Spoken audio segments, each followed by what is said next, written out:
Hello, welcome to our booth. Hi. Do you have any junior high or high school students? Yeah, I have a couple of them. Would you like to learn about how our classical education history program works? That would be great. Well, most history programs teach you what to memorize, and then you fill in some worksheets and just report on what you memorize. And a lot of times, kids will forget what they learned, and they won't learn the importance of history or the meaning of it. But in the classical education in history, we teach them how to analyze history, to understand the tools of the historian, to create a perspective in the past, and then they present it in a Socratic discussion.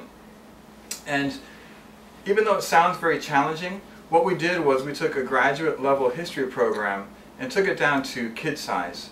At the age of 12 or 13, kids are ready to debate, say what they think, sometimes even argue against their parents and say what they think and how it's right.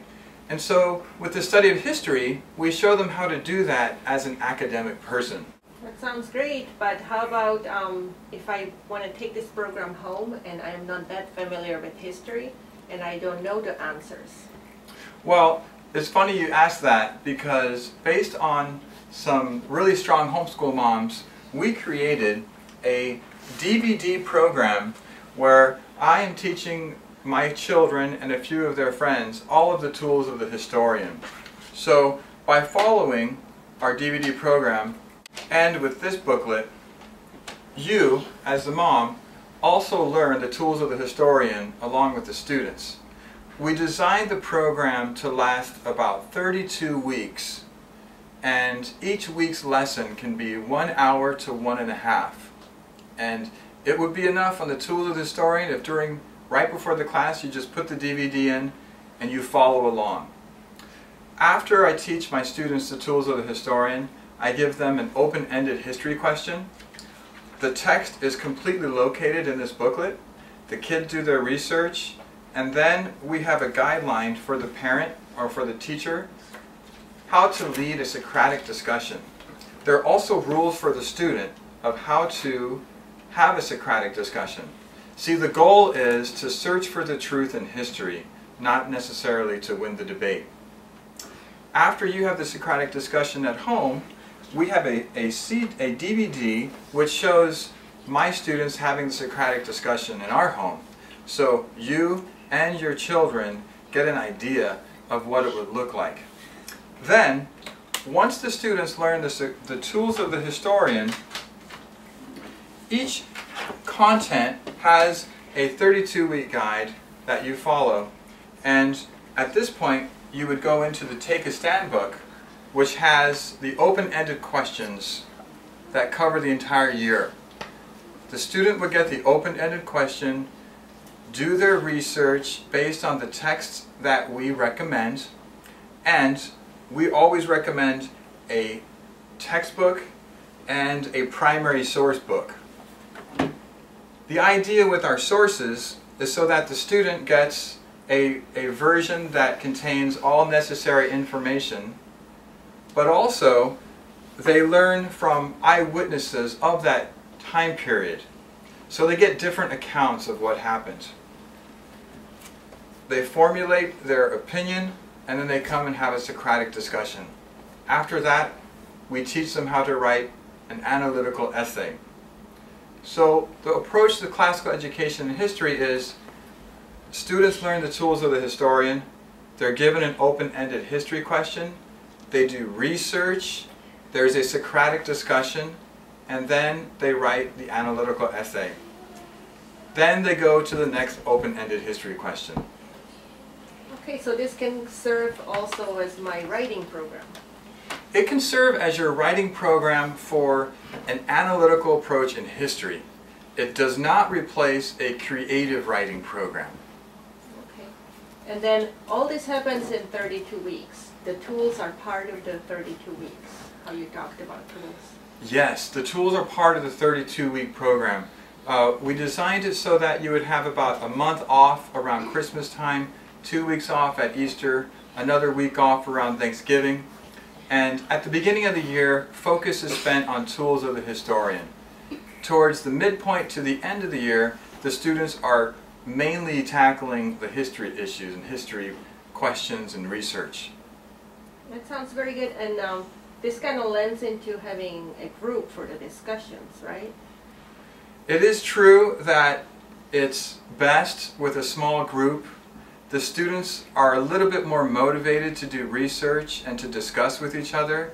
And also, as a homeschool father, I have worked best as a teacher when there are other families' children coming to our classroom, because then I can't find an excuse of why not to teach that particular hour. It always happens. And the first year I taught this, I taught just my son, who was very able to read all of the materials, present the discussion, and he could also present the other side as well. But sometimes we made excuses why we couldn't meet. So it's nice if you can have a little group meeting together. That sounds very interesting. I'll have to present it at my co-op. Wonderful. Now, sometimes we've been asked, what is the course that we recommend per year? And we have separated our curriculum into the junior high stage and the high school stage, mainly based on difficulty of reading. So for example, in our American history for the junior high group, we chose this book by Edward Eggleston, which is good reading for a junior high student. But for the high school, we have this book, A Patriot's History of the United States of America by Larry Schweikart and Michael Allen. And you see, it is much more difficult reading. What is the bias of all these books? I'm not familiar with these textbooks. In all of our curriculum, we have striven to choose the best history academic books. And we have found that those that represent the Judeo-Christian Greco-Roman world in its most positive light seem to be the best. So, for our ancient and medieval civilizations, I am the author of our textbook. Our primary sources, of course, come from the actual eyewitnesses themselves. I mentioned already our American history source. Our modern world history is the Western experience. Our modern American is the Patriot's history. And for our government and economics course, we have a number of books. One of them is the Patriot's history. Another is a book which describes the Founding Fathers' philosophy in creating the Declaration of Independence and the Constitution. A third book is from the von Mises Institute, which explains free market principles. For these materials, there are specific titles and information. You could go to our website at classicalhistorian.com and get that specific information.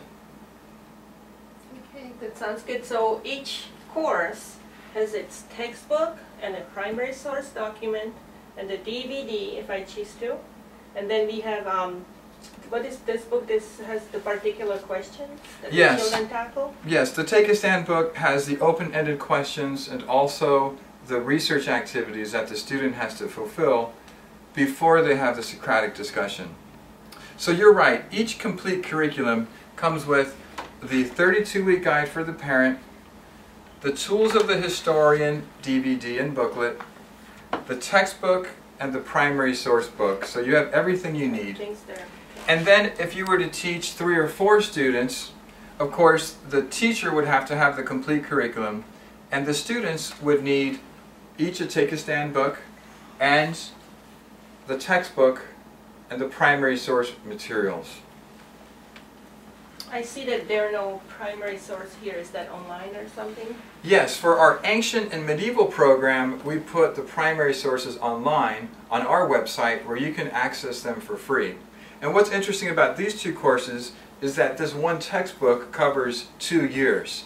So if you were teaching the ancient civilizations for 1 year, then in the next year you would not need to buy the complete curriculum. You already have this book, you have the primary sources, you would just need the 32-week guide, the Take a Stand book, and we have one DVD that has the entire year of discussion where I'm teaching my homeschool students for the medieval civilization. So you would want to get that, so at home you could compare how we're having this Socratic discussion with how you are leading it, and then your children could learn from our students.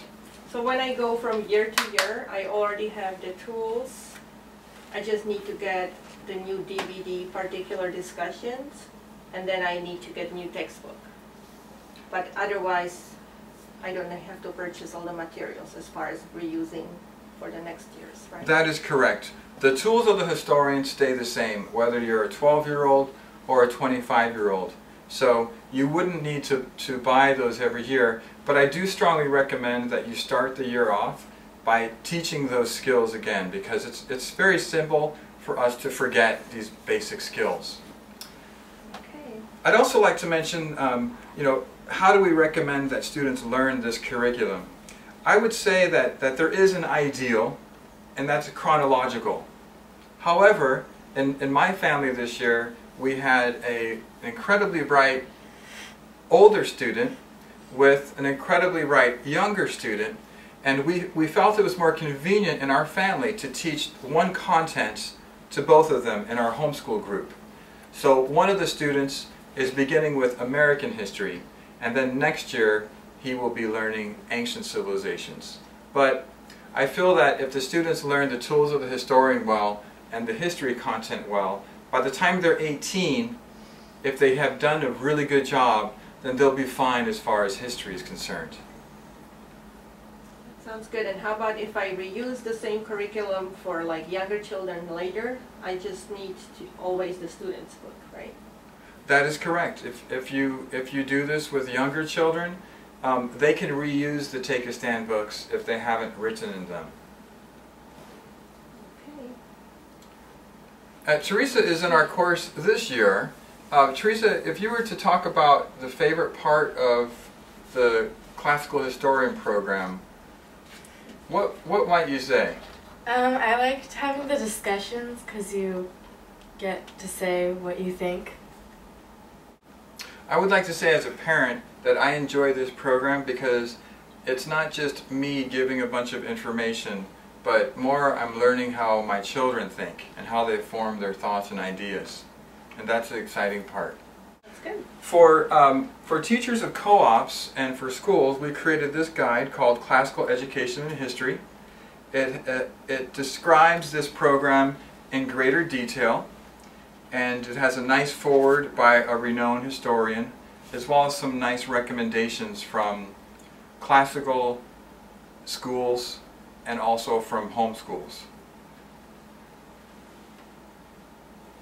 And I see you have this America's Federal Holidays book. Is that part of the curriculum? Well, Teresa, what is this? Could you describe it a little bit? It has every American federal holiday in it, and it has a lesson about it, and then there's questions about it that you can answer at the end, and it's really interesting. And you can, our family, every American federal holiday, we sit down at a table and read one of the lessons aloud. Even though this book came out just now, we still had some of the lessons, so our dad would read it aloud in the table, and then we'd discuss about it. So the questions are more for discussion, or they're like, did you understand it? Do you remember? Or is it more, what do you think about something? Some of them are like if you understand it or not, and then some of them Are for discussion. yeah. Yeah, so one of the ideas behind this is that we focused on the inspiration of each of the people behind the holiday. So normally if it's a holiday, people think, oh great, I have a day off. But when you look at our federal holidays, 10 of the 11 are specifically religiously inspired. And so that was our focus in creating this. And the idea was for it to be read aloud at the table, and it's a great opportunity for the dad to be the main one in charge, because you could just give it to him and he reads the lesson out loud and guides the students in questions and answers. It's kind of a simple book, but it has some really great points that it covers. That sounds great. Well, here is our catalog. Please take one. Thank you. and have a nice day at the convention. All right. I'll have to study it some more. Thank you.